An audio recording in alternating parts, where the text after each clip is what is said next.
And those 70 movies, they're a little bit on the graphic side. They're The gritty. Exorcist has been on the last 4 nights, and I didn't watch it. I'm like, I've seen it too much. Yeah. I got it prepared. Last time I saw the fucking Exorcist, I did mushrooms by mistake and went home. I had like They're an ounce of crazy. mushrooms at the office, and Lee kept telling me that the mushrooms tasted like shit and that they grow in shit. How can I eat them? And I'm like, fucking Lee, everybody eats fucking mushrooms. You're the only person ever that's complained about them. I've been involved with mushrooms since 1983 in Colorado, and not one person has ever said to me, they taste like shit. You know, there's people that say they don't taste good and they make it into a tea. Fuck off. There's Just eat it. Shut the fuck up. It's good for you. That's why it I tastes got bad. so fucking pissed at him one night that I took the biggest stem in the fucking bag. And I go, Lee, they don't taste like shit. I just chewed the whole fucking thing all the way down, swallowed it. And then after the podcast, I went to pee and the bathroom was purple. And I'm like, I'm fucked up. I'm fucked up.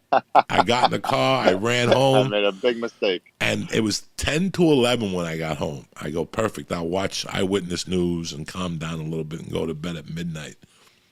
And I scrolled. You know how you scroll to see what's coming on? The Exorcist was coming on.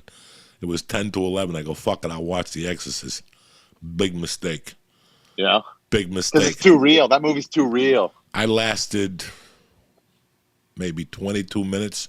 Yeah. And I had to turn it off and run into the bedroom like a little girl and just put my head under the pillow. Then I realized I couldn't fall asleep because I didn't have the sleep apnea mask on. I'm like, what the Like, fuck is it. going on with my world? This is terrible. Dude, when This you is were terrible. legitimately scared of a horror movie, I watched Cujo when I was still scared of dogs and tried to walk home 3 minutes at my friend Nathan Butler's house.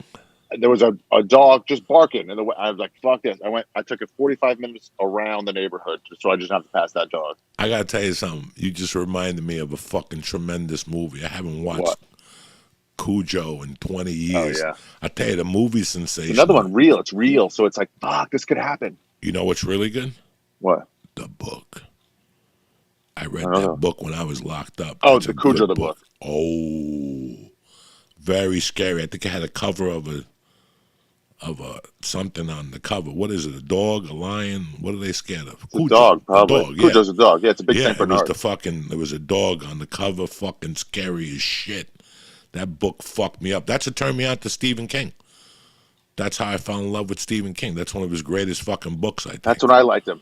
He's like, that version of Stephen King is like the old WWF with Hulk Hogan and Andre the Giant and all them, and then how it changed. So Stephen King back then is Cujo, Carrie, Monkey Tales or whatever the one with the monkey on the cover is, the short stories. It's just like those. And then they did like the Watchtower or whatever, the Watcher, and that was like a later thing. I was looking for that book. That book is due a read. What? That Which one? book, On Writing by Stephen King. I don't know where the fuck it is. It's over there somewhere. Yeah. But it's due a read. That's a great book. The story about Carrie, how he was a janitor in Vermont at the time. He's a fucking janitor. So for you people who are janitors at home, you got hope. You got That's hope. right. Stephen You can do Goodwill King Hunting. You was can do Goodwill Hunting or Stephen King. Yeah, he was a janitor, and he fucking was writing part-time. He didn't know where to start, like any other fucking schmuck. And he was writing a story about a girl who could move stuff with her mind telepathically.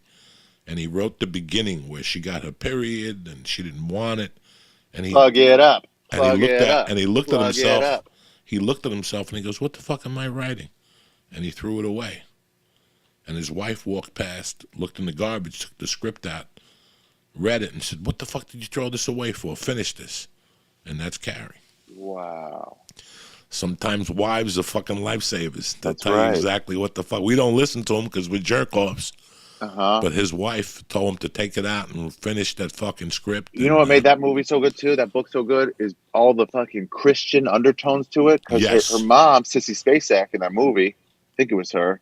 Beautiful in that movie, she was. Yeah, but it was like, you get under the stairs, and it was like Right. this weird, like you're being held down by Christianity while your wild other side is coming out, just in this rageful. And they hit it with that pig's blood. Bad move. That was a bad fucking movie. That was a prequel to like when people knew jujitsu, but they didn't look tough.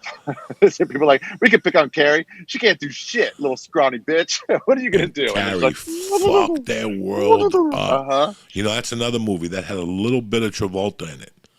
That was when Travolta blew up. What? Travolta Carrie? was huge on Saturday Night Live. Welcome Back, Carter. So he was huge. They lied to you. They told you Travolta was in the movie, and when you went to the movie, Travolta was only like in 2 scenes. What was he? Well, he was one of the jocks, right? He's one of the guys that he busted the balls. He was the one chick's boyfriend. That's right. And at the end, he dies when she's walking down the road, and he's driving towards her, and he goes, "I'm gonna hit her," and he swerves, and she gives her the dee dee dee. Yeah. And then he fucking goes off the cliff and shit. Oh, he was only in it for maybe 1 or 2 scenes. They lied to you. They lied because he's so big. Travolta. So you went down there to see John Travolta. Little did they tell you he had 3 fucking lines in the movie.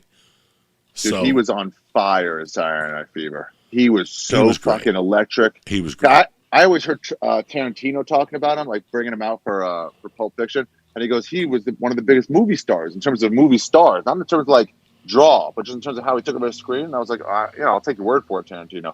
But then you see him, and you're like, God damn, you're so brash and fucking. Oh, I would lick that guy's asshole in a movie like that. And if you took me back there, I'd be like, look my asshole or whatever. I can't do the impression. I'd be like, look whatever my you want. asshole. Not anymore. Not now. You can't. Now he can't buy himself. Now you gotta get out. in line. Now you got to fucking compete with him to give him a massage and shit like That's that. right. Poor That's John right. Travolta. He loves those young masseuses. His wife died. I mean, he's had a rough go of it. His son passed. So my heart goes out to the Travolta family. I mean, he's made, the last, people beat up on him lately because of his movie choices. Bro, the guy's wife died. The guy's son died. God knows where his fucking mind is at. Give him a They fucking want these break. guys to be at the top of their game forever. They'd rather them just die at 45. You see De Niro, same shit, where people are like, what is this? What is it? And it's like, dude, he's an old man. He ain't a 26-year-old anymore. Like, fuck it, he's an old man. You're lucky he's doing anything. You know, at the fucking Grudge match premiere, he fell asleep. He was right in front of us. We were sitting next to each other. He was right in front of us. And And he's passed the fuck out. It was past his bedtime. 8 o'clock and De Niro's already in fucking bed. That's right. You went to the premiere with me. That's right. His head he had a little hat on. Remember, he had a little hat on. Yeah, his head was a all the little, way back. And he was out. fucking snoring. He wasn't out a little. He was out. That's how you could tell when you're in a bad movie, when you pass out of your own fucking movie. Once I saw he was asleep, I'm like, this is a bad fucking movie. We're not going to make any fucking money with this movie.